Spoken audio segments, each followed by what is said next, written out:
नमस्कार, India voice देख रहे हैं आप। मैं हूं आपके साथ रिया डंगवाल। बुलेटिन की शुरुआत करेंगे बड़ी खबर के साथ। सबसे पहले बात रायपुर की कर लेते हैं। रायपुर से बड़ी खबर आपको बता दें, बहुचर्चित शराब घोटाले में ईडी की बड़ी कार्रवाई। ईडी ने आरोपियों की करोड़ों की संपत्ति जब्त की है।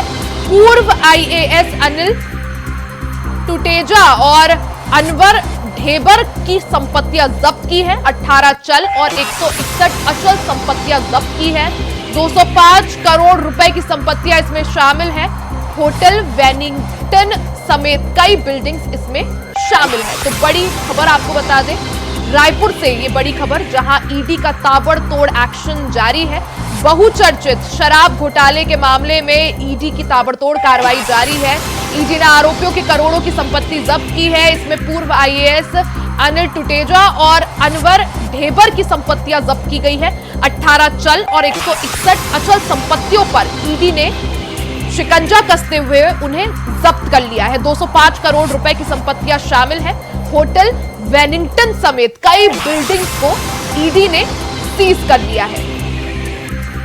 तो रायपुर से बड़ी खबर आपको बता दें, रायपुर में ईडी का ये बड़ा एक्शन देखने को मिला। ताबड़तोड़ कार्रवाई लगातार जारी है। शराब घोटाले मामले में ईडी ने सख्ती दिखाते हुए आरोपियों की करोड़ों की संपत्ति को जब्त कर लिया है। पूर्व आईएएस अनिल टुटेजा और अनवर ढेबर की संपत्तियां जब्त की गई है। इसमें 18 चल और 161 अचल संपत्तियां शामिल हैं। बता दें कि 205 करोड़ रुपए की संपत्तियां सीज की गई है। होटल वेनिंगटन समेत कई बिल्डिंग्स को सीज किया गया है। ईडी का एक्शन लगातार जारी है। बड़ी कार्रवाई करते हुए शराब घोटाले मामले में ईडी ने सख्ती दिखाते हुए आरोपियों की संपत्ति को जब्त कर लिया है। इसमें पूर्व आईएएस अनिल टुटेजा और अनवर ढेबर की संपत्तियां जब्त की गई हैं। 18 चल और 161 अचल संपत्ति इसमें शामिल है। 205 करोड़ रुपए की संपत्तियों को जब्त किया गया है। होटल वेनिंगटन समेत कई बिल्डिंग ईडी ने सीज कर ली है।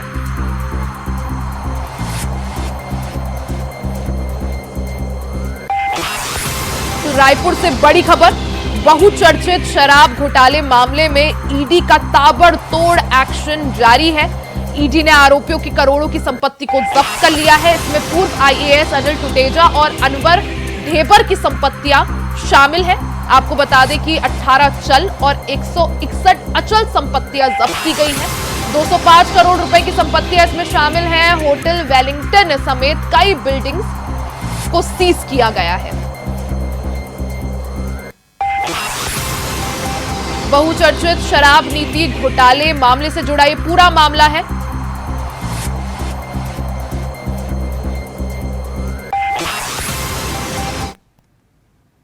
वही खबरों में आगे बढ़ते हैं। खबर संभल से है, जहां संभल के बबराला में पहुंचकर बीजेपी पर तंज कसते हुए सपा के राष्ट्रीय महासचिव शिवपाल सिंह यादव ने बयान दिया है। उन्होंने कहा कि लोकसभा चुनाव में बीजेपी 200 सीटों का भी आंकड़ा पार नहीं कर पाएगी। लोकसभा चुनाव में इंडिया गठबंधन की सरकार बनने जा रही है और उन्होंने आगे कहा कि 400 पार की बात करने वाली भारतीय जनता पार्टी अब कोई बात नहीं करती। यूपी में बीजेपी को वोट नहीं मिल रहे हैं। साथ ही उन्होंने आगे कहा कि आबादी के हिसाब से आरक्षण मिलना चाहिए।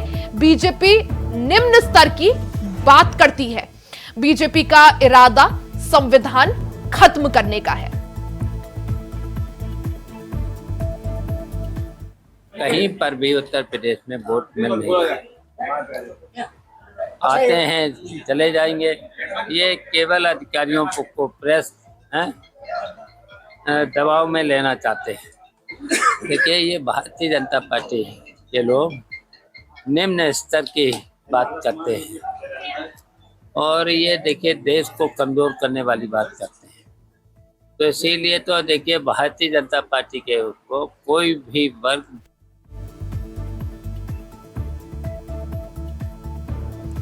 तो संभल से खबर है, जहां संभल के बबराला पहुंचकर शिवपाल सिंह यादव ने जमकर भारतीय जनता पार्टी को घेरा और निशाना साधते हुए कहा कि बीजेपी 400 पार तो क्या 200 पार भी नहीं पहुंच पाएगी। साथ ही उत्तर प्रदेश में बीजेपी एक भी सीट हासिल नहीं कर पाएगी, ऐसा शिवपाल सिंह यादव ने कहा। सतीश हमारे साथ जुड़ गए हैं ज्यादा जानकारी के साथ। सतीश, शिवपाल सिंह यादव जो कि समाजवादी पार्टी के राष्ट्रीय महासचिव हैं, वो संभल पहुंचे, बीजेपी को जमकर उन्होंने इस दौरान घेरा और निशाने साधे। उन्होंने कहा कि बीजेपी 400 पार तो क्या 200 पार भी नहीं पहुंच पा रही है। क्या जानकारी इसको लेकर? आपको बताते हैं जब तक संबल में शिवपाल सिंह यादव पहुंचते और बबराना पहुंचने के बाद में ये बयान देते हैं, उनका कहना है कि जिस प्रकार से बीजेपी 400 पार की बात कर रही थी, अब 200 पार भी नहीं कर पाएगी, क्योंकि लोगों को गुमराह कर रही है, झूठ बोल रहे हैं जो यहाँ के मोदी हैं। उन्होंने ये भी कहा कि जिस प्रकार से आरक्षण की जो है आरक्षण खत्म करना चाहते हैं, आरक्षण को लेकर के बयान दिया है। उनका ये भी कहना है कि हमारी जनसभा होगी। अखिलेश यादव आज जब संबल में आ रहे हैं, बबराना में आ रहे हैं, और यादव के लिए वोट की अपील करेंगे, क्योंकि 5 तारीख को यहाँ पर चुनाव का प्रचार खत्म हो जाएगा, क्योंकि 7 तारीख को यहाँ वोटिंग है। इसी को लेकर के आज उनकी जनसभा को संबोधित करने आ रहे हैं। जो उन्होंने कल एक बयान दिया है, बयान देने के बाद ये भी कहा है कि जो ये मोदी सरकार है झूठे वादे करती है, वादे करने के बाद अब बात कर रही है। सतीश, 2024 की अगर बात करें, तीसरे चरण में जिन 10 सीटों पर उत्तर प्रदेश में मतदान है, उनमें संभल और एक मैनपुरी, ये 2 ऐसी सीटें हैं जिन्हें 2019 में भारतीय जनता पार्टी हार गई थी। यानी ये समाजवादी पार्टी की गढ़ इन दोनों सीटों को कहा जा सकता है। ऐसे में बीजेपी की तरफ से अगर बात करें तो कैसी तैयारियां, और समाजवादी पार्टी की तरफ से कैसी तैयारियां? देखिए, हम आपको बताते हैं जिस तरह 2019 में यहाँ संबल की बात की जाए तो संबल में 2019 में बीजेपी के लिए करारी हार मिली थी, क्योंकि इसमें 1,70,000 वोटों से चापा एक प्रत्याशी यहाँ पर सभी रहमान वर्ग से वो जीते थे। और बात की जाए तो अब यहाँ पर एक जो नवाब इकबाल महमूद हैं और जियो रहमान में आपस में 50 साल से उनमें विवाद चल रहा था, उनमें अब गले मिल चुके हैं। क्योंकि जो गले मिले हैं तो उन्होंने खलबली बरती है बीजेपी में, क्योंकि बहुत लंबा समय के बाद गले मिले हैं। तो विधायक हैं और वो उससे ज्यादा जिया रहमान जो थे वो सांसद रह चुके, तो आपस में विवाद चल रहा था, वो विवाद जो अब एक हो चुका है। तो इसी को लेकर के बात की जाए तो यहाँ पर संबल में गढ़ माना जाता है और समाजवादी पार्टी का बोलबाला है, क्योंकि किसी भी पार्टी से आए हैं समाजवादी पार्टी जीतती ही रहती है। पहले 2019 की बात की जाए तो 2019 में जो करारी हार हुई है तो अच्छी पकड़ बना रखी है, क्योंकि यहाँ पे यादव वोट अच्छा है, मुस्लिम समाज का वोट अच्छा है। इसी को लेकर के जो है समाजवादी पार्टी का एक गढ़ माना गया है कि शिवपाल सिंह यादव हो तो सभी रहमान वर्ग हो, जियो रहमान वर्ग हो, कोई भी हो, लेकिन पार्टी के नाम पर वोट मिलता है। जी सतीश, जिस तरह से अगर बात की जाए समाजवादी पार्टी का, आपने कहा काफी बोलबाला भी है संभल में। अभी हाल ही में शिवपाल सिंह यादव पहुंचे थे, अब अखिलेश यादव की आज जनसभा, तो कैसी तैयारियां? क्योंकि हम बता दें जिस तरह से बात की जाए तो आज अखिलेश यादव का यहाँ पर जनसभा होगी और अखिलेश यादव आ रहे हैं और काफी संख्या में भीड़ नजर आ रही है। क्योंकि जहाँ पे मैं खड़ा हूँ स्थल पर खड़ा हूँ, स्थल पर तैयारी हो गई है, 1 बजे आने का समय दिया गया है और यहाँ पर काफी संख्या में भीड़ दिखाई दे रही है। क्योंकि यहाँ पर जो आ रहे हैं बबराना यादव का गढ़ माना जाता है, यहाँ पर गढ़ माना बिल्कुल। यानी सतीश, तैयारियां पूरी है, अखिलेश यादव का इंतजार है और अखिलेश यादव आज यहाँ पर समाजवादी पार्टी के पक्ष में माहौल बनाने की कोशिश करेंगे। आप नजर बनाए रखें। बहुत बहुत शुक्रिया तमाम जानकारी के लिए।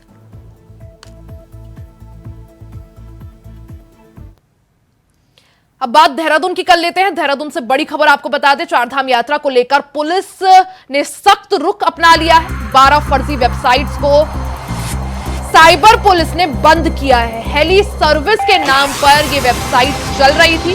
एसटीएफ और साइबर थाना पुलिस को इसकी शिकायतें मिली थी। पिछले साल 64 फर्जी वेबसाइट्स को बंद किया गया था। तो चारधाम यात्रा का आगाज 10 मई से हो रहा है। ऐसे में अब पुलिस ने भी सख्ती दिखाते हुए फर्जी वेबसाइट्स को रद्द कर दिया है या बैन कर दिया है। ऐसे में हेली सर्विस के नाम पर कई सारी फर्जी वेबसाइट्स चल रही थी, जिन पर कार्रवाई करते हुए 12 फर्जी वेबसाइट्स को साइबर पुलिस ने बंद कराया है। अभय कैंतुरा ज्यादा जानकारी के साथ जुड़ चुके हैं। अभय, जिस तरह से 10 मई से चारधाम यात्रा का आगाज होने वाला है, ऐसे में इसको देखते हुए तैयारियां भी जोर शोर से चल रही हैं और तैयारियों को अंतिम रूप दिया जा रहा है। साइबर पुलिस ने यहां पर सख्ती दिखाते हुए 12 फर्जी वेबसाइट्स को बंद किया है। अभय, बिल्कुल ये कह सकते हैं कि उत्तराखंड में हमेशा ही चारधाम यात्रा के दौरान हेली सेवाओं के नाम पर फर्जी वेबसाइट के माध्यम से लोगों को बेवकूफ बनाने का जो सिलसिला था, उस पर अब शुरू से ही ये कह सकते हैं यात्रा शुरू होने से पहले ही उत्तराखंड पुलिस ने सीधे तौर पर नकेल कसना शुरू कर दिया। पिछले 24 घंटे में साइबर पुलिस की तरफ से ही 12 ऐसी फर्जी वेबसाइटों को बंद करने का काम यहाँ पर किया गया, जो लोगों को हेली सेवा के नाम पर ठगने का काम यहाँ पर कर रही थी। ये कह सकते हैं कि पिछले साल भी साइबर पुलिस ने ऐसी पहली सेवा के नाम पर जो फर्जी वेबसाइट बनी थी, जो मिलती जुलती कह सकते हैं कि असली वेबसाइट से मिलती जुलती साइट थी, ऐसी 64 वेबसाइट को बंद करने का काम यहाँ पे किया गया था। और अभी ये कह सकते हैं कि जब यात्रा की शुरुआत भी नहीं हुई है, 10 मई से चारधाम यात्रा की शुरुआत होनी है, लेकिन हेली केदारनाथ के लिए जो हेली सेवा की जो बुकिंग है वो प्रारंभ हो चुकी है। और उससे मिलती जुलती ऐसी 12 वेबसाइट का साइबर पुलिस ने सीधे तौर पर बंद करने का काम किया, ताकि जो यहाँ पर श्रद्धालु आ रहे हैं वो ठगी का शिकार ना हो सके। तो उत्तराखंड पुलिस की तरफ से लगातार लोगों को भी अवेयरनेस करने का काम यहाँ पर किया जा रहा है, जनता से भी जागरूक होने के लिए कहा जा रहा है। साथ ही ऐसी फर्जी वेबसाइट पर भी नजर रखने का काम पुलिस की तरफ से किया जा रहा है, ताकि जनता ठगी का शिकार न यहाँ पर हो सके। लेकिन जिस प्रकार से यहाँ पर फर्जी वेबसाइट बनाई गई है, उस फर्जी वेबसाइट के नाम पर लोगों को ठगने का काम ये साइबर ठग जी बिल्कुल। अब हर साल ऐसे कई मामले सामने आते हैं जिनमें फर्जी वेबसाइट्स के तहत जो है लोगों को ठगने के मामले सामने आते हैं, जिसके बाद पुलिस ने हालांकि सख्ती दिखाई है और 12 ऐसी वेबसाइट्स को बंद किया है। लेकिन इसमें आगे और क्या कुछ कड़ियां जुड़ती हुई दिखाई दे रही हैं? क्या आगे और भी ऐसी कार्रवाई की जाएगी? देखिए, अभी ये कह सकते हैं कि कई और साइबर जो पुलिस है उनकी तरफ से लगातार निगरानी सोशल मीडिया या फिर ऐसे साइट पर रखने का काम यहाँ पर किया जा रहा है, जो लोगों को ठगने का काम यहाँ पर करती है। खासतौर पर चारधाम के नाम पर जिस प्रकार से हेली सेवा को लेकर लोगों को ठगने का काम ये फर्जी वेबसाइट के माध्यम से गिरोह करते हैं, उन पर खासी नजर। बिल्कुल, यानी पुलिस यहाँ पर एक्शन मोड में आते हुए 12 उन्होंने फर्जी वेबसाइट्स को यहाँ पर बंद किया। बहुत बहुत शुक्रिया तमाम जानकारी के लिए। सीधे आपको झारखंड के पलामू लिए चलते हैं, जहां प्रधानमंत्री नरेंद्र मोदी लाइव हैं। क्या कुछ कह रहे हैं आपको सुनवाते हैं। सुबह 10 साढ़े 10 बजे इतनी बड़ी रैली करने की हिम्मत मैं नहीं कर सकता था। मैं यहां आपकी पूरी टीम को बधाई देता हूं भाई। इतनी बड़ी रैली सुबह 10:30 बजे करना, ये बहुत बड़ी ताकत लगती है। आपने बड़ा कमाल किया है जी।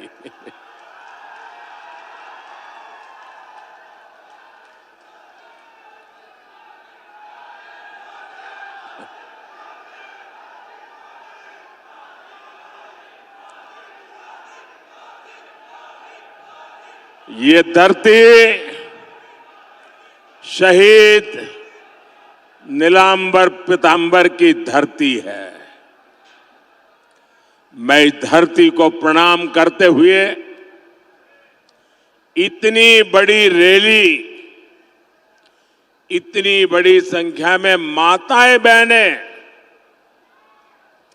आपका ये आशीर्वाद, आपका ये प्यार मैं कभी नहीं भूल सकता हूं।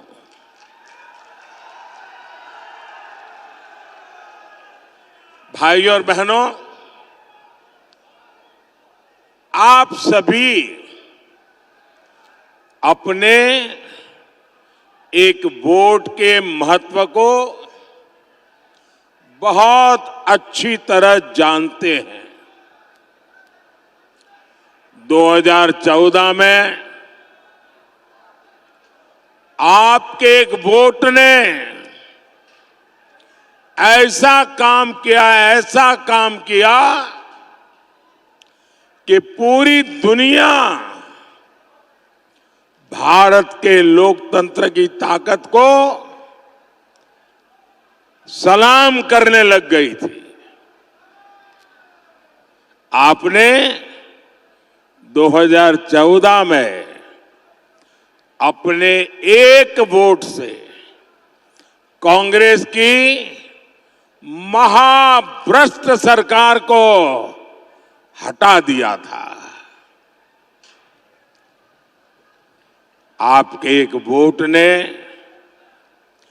बीजेपी एनडीए की सरकार बनाई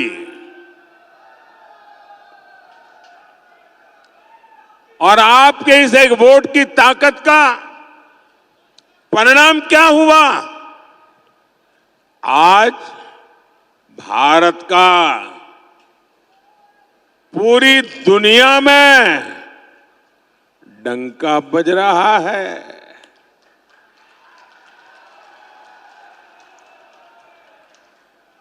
500 हमारी कितनी ही पीढ़ियां संघर्ष करती रही, इंतजार करती रही, लाखों लोग शहीद होते रहे, 500 साल लंबा अविरत संघर्ष चला। शायद दुनिया में इतना लंबा अविरत संघर्ष इतिहास में कहीं नहीं हुआ होगा जो अयोध्या में हुआ।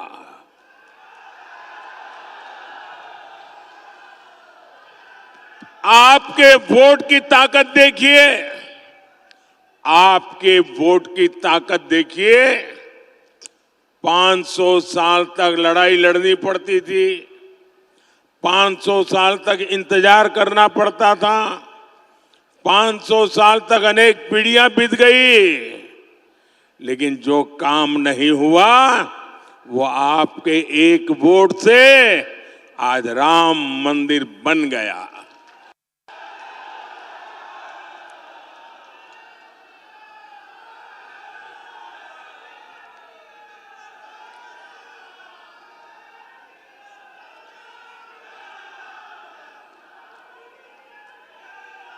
देश आजाद हुआ, जम्मू कश्मीर में आए दिन खतरे की घंटी बजती रहती थी। जम्मू कश्मीर का क्या होगा चिंता रहती थी। बम धमाके, गोला बारूद कश्मीर से वही सुनाई देता था। आपके एक वोट की ताकत देखिए। आपने जम्मू कश्मीर देखा भी नहीं होगा, लेकिन आपके वोट की ताकत देखिए। जो 370 की दीवार थी,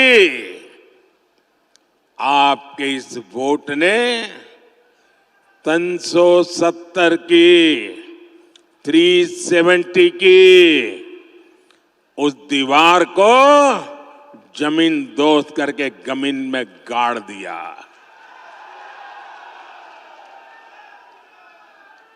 आए दिन हमारे झारखंड में, छत्तीसगढ़ में, उड़ीसा में, बिहार में, आंध्र में, पशुपति से लेकर के तिरुपति तक नक्सलवाद, आतंकवाद फैला करके यहां की धरती को लहूलुहान कर देता था। कितनी माताएं अपना जवान बेटा खो देती थी। पाल पोस करके बड़ा किया बेटा गलत संगत में आकर बंदूक उठाकर जंगलों में भाग जाता था। आपके एक वोट ने कितनी ही माताओं की आस पूरी की, बच्चों को बचा लिया। आपके एक वोट ने इस धरती को लहूलुहान करने वाले नक्सलवादी आतंकवाद से मुक्ति दिला दी। ये आपके एक वोट की ताकत है। साथियों, याद करिए कांग्रेस के समय क्या हाल था।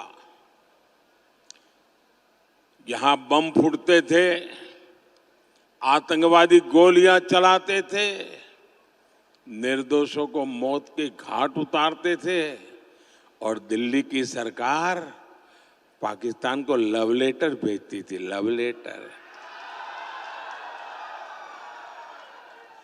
अमन की आस लगाती थी, अमन की आस। पाकिस्तान जितने लेटर जाता थे उससे ज्यादा आतंकी भेजता था, और बम गोले लेकर वो देश में खून की होली खेलते थे। और जब आपने एक वोट दिया ना, उस वोट ने मुझ में इतना दम भर दिया, इतना दम भर दिया, मैंने आते ही कह दिया इनफ इज इनफ, बहुत हो चुका है, अब ये खेल नहीं चलेगा, मां भारती का अपमान नहीं सहूंगा, निर्दोषों को नहीं मारने दूंगा। आज नया भारत डोजियर नहीं भी देता, ये नया भारत है घर में घुसकर मारता है। सर्जिकल स्ट्राइक, एयर स्ट्राइक के तमाचे ने पाकिस्तान को हिलाकर रख दिया था। पहले एक समय ऐसा था, कोई महीना ऐसा नहीं जाता था कि जब झारखंड, बिहार के इस इलाके से देश की सेवा करते करते हमारे नौजवान सीमा पर शहीद न होते हो, कश्मीर में शहीद न होते हो और तिरंगे में लिपेट करके उनकी शरीर वापस न आते हो। ये हर महीने चलता था। आज वो सब बंद हो चुका है। ये आपके वोट ने किया है। एक वो स्थिति थी जब आतंकी हमले के बाद कांग्रेस की डरपोक सरकार दुनिया भर में जाकर रोती थी। ये स्थिति कि पाकिस्तान, वो वक्त चला गया जब हम दुनिया में जाकर के रोते रहे। आज स्थिति ये है, पाकिस्तान दुनिया भर में जा करके रो रहा है, बचाओ बचाओ चिल्ला रहा है। आज पाकिस्तान के नेता कांग्रेस के शहजादे को पीएम बनाने के लिए दुआ कर रहे हैं, लेकिन मजबूत भारत तो अब मजबूत सरकार ही चाहता है। ये दृश्य दिखाता है पूरा हिंदुस्तान में से हर कोई कहता है मजबूत भारत के लिए मजबूत सरकार, मजबूत सरकार के लिए मोदी सरकार। फिर एक बार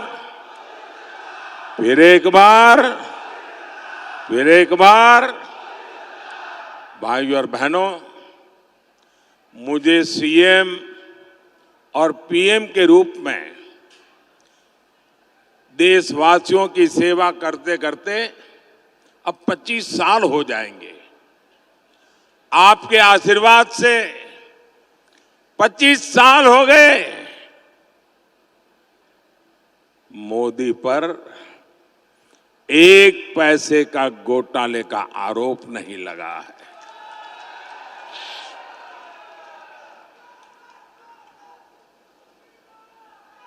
और मेरे लिए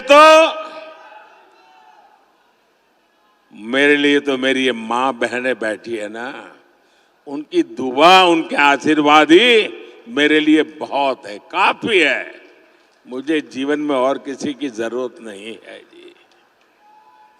मैं आज भी पद, प्रतिष्ठा, सुख, समृद्धि, इन सब से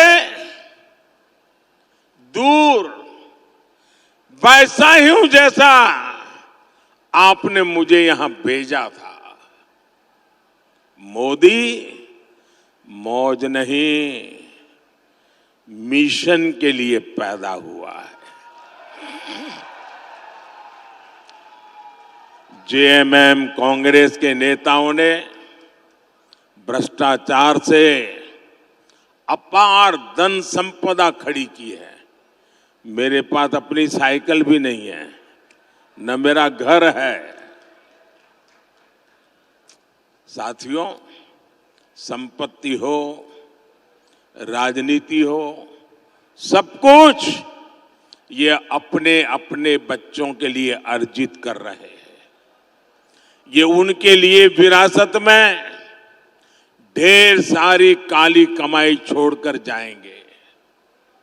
लेकिन मोदी को किसके लिए छोड़ना है भाई? आगे कुछ रखा ही नहीं है, पीछे भी कुछ रखा नहीं है।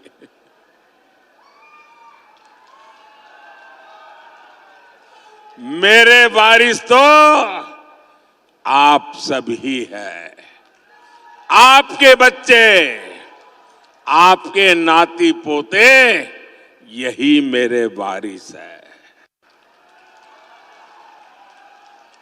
मेरी इच्छा है मैं विरासत में आपको, आपके बच्चों को विकसित भारत देकर के ही जाऊं, ताकि आपको कभी मुसीबत भरी जिंदगी जीने की नौबत ना आए, आपका अच्छा जीवन हो, आपको वो सब न देखना पड़े जो मेरे जैसे परिवार, जो मैंने कभी देखा था, मेरे जैसे लाखों करोड़ों परिवारों ने देखा है। मैं वो स्थितियों से देश को मुक्ति दिलाना चाहता हूं। भाइयों बहनों, मेरे जीवन को आप भली भांति जानते हैं। मैं गरीबी का जीवन जीकर आया हूं। मैंने गरीबी को जिया है। गरीब की जिंदगी कितनी तकलीफ वाली होती है ना, उससे मैं गुजरते गुजरते यहां आया हूं। इसलिए 10 वर्षों में गरीब कल्याण की हर योजना की प्रेरणा मेरे अपने जीवन के अनुभव से जन्म लिया है। जब आज मैं लाभार्थियों से मिलता हूं तो खुशी के मारे मेरी आंख में से आंसू निकल आते हैं। और ये आंसू वही समझ सकता है जिसने गरीबी देखी हो, जिसने कष्ट में जीवन गुजारा हो, जिसने मां को धुएं में खांसते देखा नहीं, उसको ये आंसू कभी भी समझ नहीं आ सकते। जिसने अपना पेट बांधकर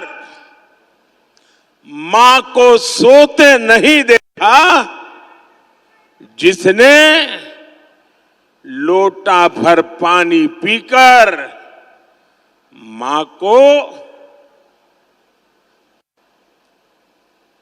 भूख मिटाते नहीं देखा, जिसने अपनी बीमारी को छिपाते नहीं देखा, शौचालय के अभाव में पीड़ा और अपमान सहती मां को नहीं देखा, वो मोदी के इन आंसुओं का मर्म नहीं समझेगा। लेकिन भाइयों और बहनों, ये कांग्रेस के साजिदे मोदी के आंसुओं में अपनी खुशी ढूंढ रहे हैं। कहते हैं मोदी के आंसू अच्छे लगते हैं। ये निराश हताश लोग अब इतने कुंठित हो गए हैं